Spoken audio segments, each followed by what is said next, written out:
Hello everyone. आज हम बात करने वाले हैं इंग्लिश बोर्ड एग्जाम, जो फर्स्ट एग्जाम है आप सबका 10 फरवरी को। आई होप आप सबकी तैयारी अच्छे से चल रही होगी एग्जाम की। तो कुछ मैं टिप्स आपको इंग्लिश एग्जाम के बारे में दे देती हूँ कि बहुत लोगों को लगता है कि हम इंग्लिश में 90 प्लस मार्क्स स्कोर नहीं कर सकते, बट ये भी बहुत बड़ा मिथ है कि हम लोग इंग्लिश में 90 और 95 प्लस मार्क्स भी स्कोर कर सकते हैं, इवन अगर हमारी इंग्लिश इतनी भी फैंसी ना हो तो भी। तो बहुत सारे स्टूडेंट्स को लगता है अगर हमारी इंग्लिश इतनी फैंसी नहीं है, अगर हम लोग बहुत अच्छे वर्ड्स यूज नहीं कर सकते, बिग बिग वर्ड्स, और हमारी फ्लुएंसी इतनी अच्छी नहीं है, तो हमारे मार्क्स स्कोर नहीं हो पाएंगे 90 प्लस। तो ये बहुत बड़ा मिथ है। तो ऐसे ही आज मैं 4 मिथ्स तोड़ने वाली हूँ जो आपका कॉन्फिडेंस हाई कर देंगे और आपको बताएंगे कि इंग्लिश एग्जाम में आप कैसे 90 प्लस और 95 प्लस मार्क्स स्कोर कर सकते हैं। So let's start. सो ये सबसे बड़े 4 मिथ्स हैं जो स्टूडेंट्स को लगते हैं अगर हम ये 4 चीजें करेंगे इंग्लिश के बोर्ड एग्जाम में तो हमारे 90 प्लस मार्क्स आ जाएंगे, बट ऐसा पॉसिबल नहीं है। अगर आप ये चारों चीजें करेंगे तो आपकी मार्क्स उल्टा कम हो जाएंगी। हाँ, अगर आप बहुत कॉन्फिडेंट हो कि आपकी फैंसी इंग्लिश है, आप रोज ऐसे वर्ड्स यूज करते हो तो आप वो चीज कर सकते हो, but if you are not very confident with your English कि हाँ मैं ऐसे वर्ड्स यूज नहीं करती हूँ डेली में, then it's a very big problem. So ये 4 मिथ्स हैं जो स्टूडेंट्स को लगते हैं कि हम इंग्लिश एग्जाम में कर सकते हैं। You need fancy English to score 90 marks. No, it's a very big myth. Big words more marks, बड़े बड़े वर्ड्स लिखेंगे ज्यादा मार्क्स मिलेंगे। No, that's not right. और बड़े बड़े आंसर्स लिखेंगे, स्टूडेंट्स क्या करते हैं हर एक आंसर में सब डाल देंगे, समरी भी डाल देंगे, थीम भी डाल देंगे, कंक्लूजन, सब कुछ एक ही आंसर में डाल देते हैं। उनको ऐसे लगता है कहीं ना कहीं से एग्जामिनर को आंसर मिल जाएगा, बट नहीं, ये एग्जामिनर को इरिटेट कर देता है और आपके मार्क्स और उल्टा कम हो जाते हैं। और मेमोराइजिंग आंसर्स, इंग्लिश में तो आंसर्स को मेमोराइज करना इंपॉर्टेंट है ही नहीं। अगर आपने किया मेमोराइजिंग अगर आंसर्स का, तो ये बहुत बड़ा लॉस होने वाला है आपका इंग्लिश एग्जाम। थोड़ा डिटेल में समझते हैं इनको। सबसे पहला मिथ है you need fancy English to score 90 plus marks. ये बहुत बड़ा मिथ है। रियलिटी क्या है? अगर बोर्ड एग्जाम में आपकी इंग्लिश की क्लैरिटी नहीं, अंडरस्टैंडिंग समझी जाती है। अगर आपकी इंग्लिश क्लियर है कि नहीं, कि आपको वर्ड्स अच्छे यूज होते हैं कि नहीं, आप फैंसी इंग्लिश यूज करते हैं कि नहीं, ये नहीं चेक हो रहा है आपके बोर्ड एग्जाम में। आपकी इंग्लिश की अंडरस्टैंडिंग चेक हो रही है, आपकी कम्युनिकेशन चेक हो रही है। सो फॉर एग्जाम्पल, अगर आप फैंसी इंग्लिश एग्जाम्पल में पढ़ लो, अगर आप आंसर में लिखते हो the protagonist undergoes a profound metamorphosis due to existential realisation, बहुत fancy words, big big words, लेकिन मतलब सिंपल ही है कि कैरेक्टर अंडरगोज चेंज, कैरेक्टर एक चेंज से गुजरता है स्टार्ट से एंड तक पूरी स्टोरी में। सिंपल मीनिंग है, तो हम इतने फैंसी वर्ड्स क्यों यूज कर रहे हैं? सिंपल वर्ड्स में लिख सकते हैं the character changes after understanding the reality of his life. कितनी सिंपल मीनिंग है, राइट? अगर हम इसको सिंपल में लिखेंगे तो एग्जामिनर के लिए भी कंफ्यूजिंग नहीं होगा, आंसर रिलेवेंट होगा और आपको इजीली मार्क्स स्कोर हो जाएंगे। सो this is what is important. Don't use fancy English, board friendly English use करो, अच्छे मार्क्स स्कोर करो और आपकी 90 प्लस मार्क्स पक्की। और सबसे इंपॉर्टेंट बात, इंग्लिश बोर्ड्स ग्रामर टेस्ट नहीं है आपका, आपका ग्रामर टेस्ट नहीं हो रहा है वहां पर। ग्रामर टेस्ट ग्रामर के क्वेश्चंस में होगा, लेकिन अगर आप फुल आंसर्स लिख रहे हो वो आपका ग्रामर टेस्ट नहीं है। इंग्लिश एग्जाम आपका कम्युनिकेशन टेस्ट है, because whatever answers you are writing examiner is reading, so उनको समझ में आना चाहिए ना आंसर। आप जो बात बोल रहे हो सामने वाले को समझ में आनी चाहिए, सो ये कम्युनिकेशन है।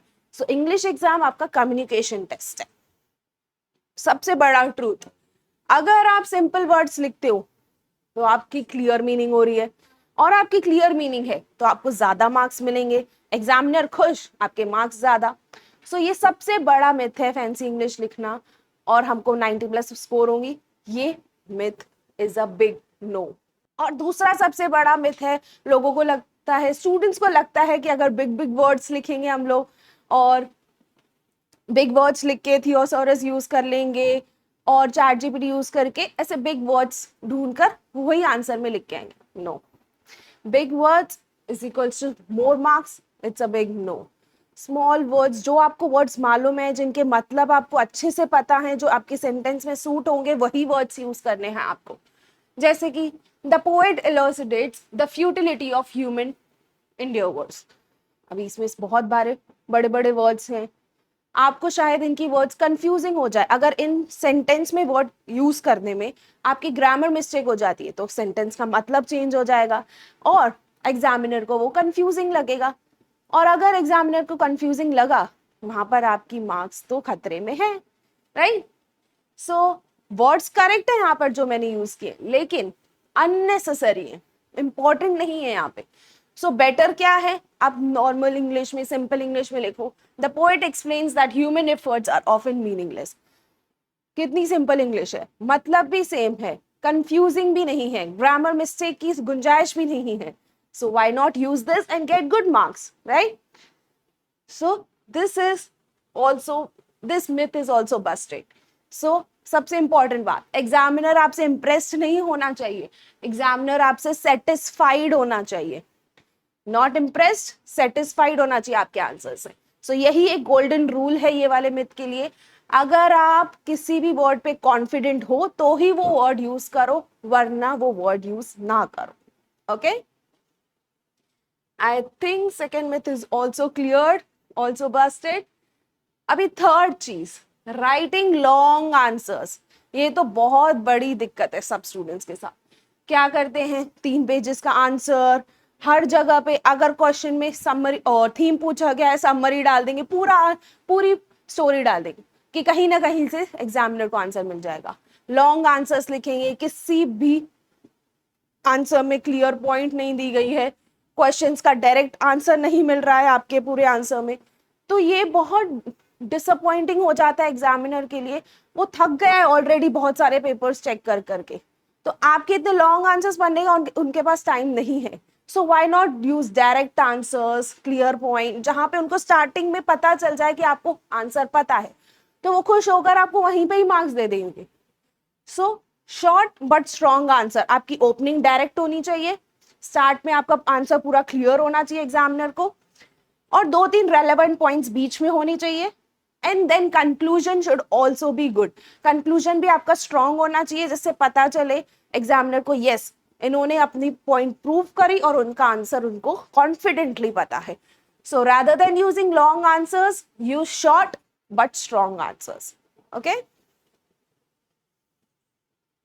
और ये एक एग्जाम्पल भी है, अगर क्वेश्चन आता है एग्जाम में, how does the story show events intelligence.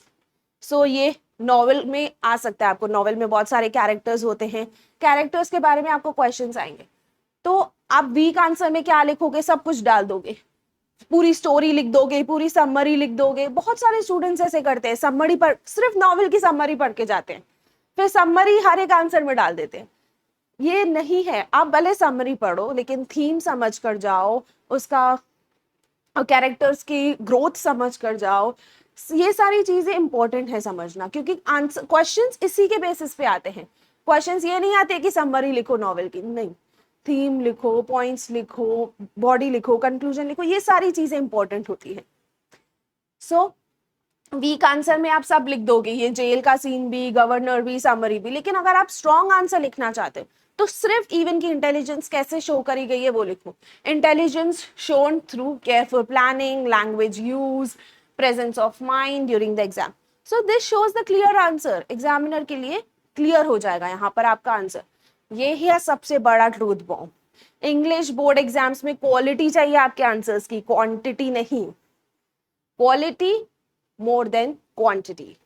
और फोर्थ मिथ, सबसे बड़ा एंड सबसे इंपॉर्टेंट, जो स्टूडेंट्स को लगता है यही एक चीज है, जैसे वो सोशल में रटाफाई कर देते हैं पूरा आंसर, बहुत सारे लोग साइंस में रटाफाई करते हैं आंसर, नहीं, इंग्लिश में पॉसिबल ही नहीं है ये चीज। कुछ भी क्वेश्चन आ सकता है, आपको पता ही नहीं है कौन सा क्वेश्चन आने वाला है, कौन सा क्वेश्चन ट्विस्ट होके आ जाएगा, कहाँ से आएगा, कुछ आइडिया नहीं है।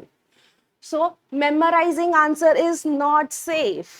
बहुत लोग स्टूडेंट्स को लगता है मेमोराइज करके गए, बस लिख दिया, पेपर में देखा अल्लाह सेम क्वेश्चन है, वही पूरा सब कुछ लिख दिया। नो, थोड़ा सा भी ट्विस्ट हुआ आंसर, आपकी मार्क्स वहीं पे चली जाएंगी।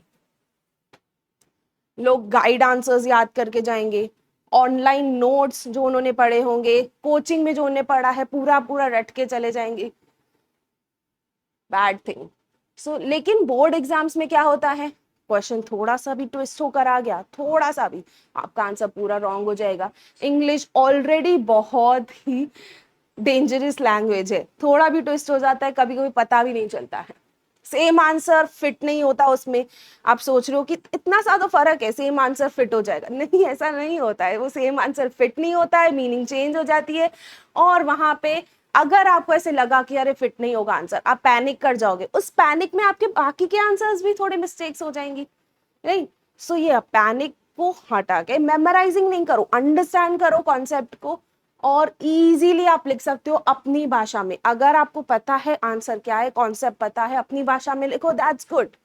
हाँ, लेकिन रट्टा मार के फिर वही वही चीज रिपीट करके लिखना, that's not right.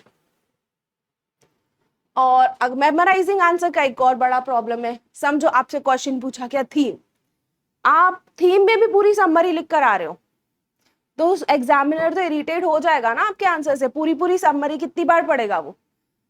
So this is a big no. आपका स्मार्ट स्टडी मेथड कैसा होना चाहिए, आप हर एक का नॉवेल, अगर समझो नॉवेल का सेक्शन है, आप थीम समझ कर जाओ, मैसेज समझो, क्या मैसेज देना चाहता है ऑथर या पोएट, कैरेक्टर का रोल समझो, कैरेक्टर का रोल क्या है पूरी स्टोरी में, फिर आप अपनी लैंग्वेज में आंसर लिखो, राइट।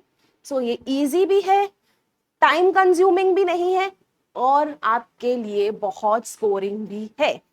सो ये समझ लो, इंग्लिश स्कोरिंग सब्जेक्ट है, लेकिन अगर आप अच्छे से अटेम्प्ट करते हो तो ही। सो बोर्ड आपकी अंडरस्टैंडिंग चेक करता है, आपकी मेमोरी चेक नहीं करता है कि आपको क्या क्या याद है, आपको क्या क्या समझा है आपने, वो चेक होता है आपके एग्जाम में। ये चारों मिथ्स मैंने आपके क्लियर कर लिए। आपको ऐसे लगता होगा हाँ मैं फैंसी इंग्लिश यूज करूंगी, नो। बिग वर्ड्स यूज करूंगी, no. long answers, no. Memorizing, a big no. Rather, you can use clear English, right words, relevant English, and your own understanding. This is what you need to do. ये चीज अट्टा मार दो, clear English use करनी है, no fancy, right words use करने हैं, ज्यादा होशियारी मारनी नहीं है हमको कि कहीं से भी उठा के कहाँ भी वर्ड फेंक दिया, नो। रेलेवेंट आंसर, जो आंसर सूट करता है वो, और अंडरस्टैंडिंग, अपनी अंडरस्टैंडिंग से आंसर लिखो, that is what it is. यही आपको इंग्लिश में 90 प्लस और इवन 95 प्लस स्कोर करा सकता है।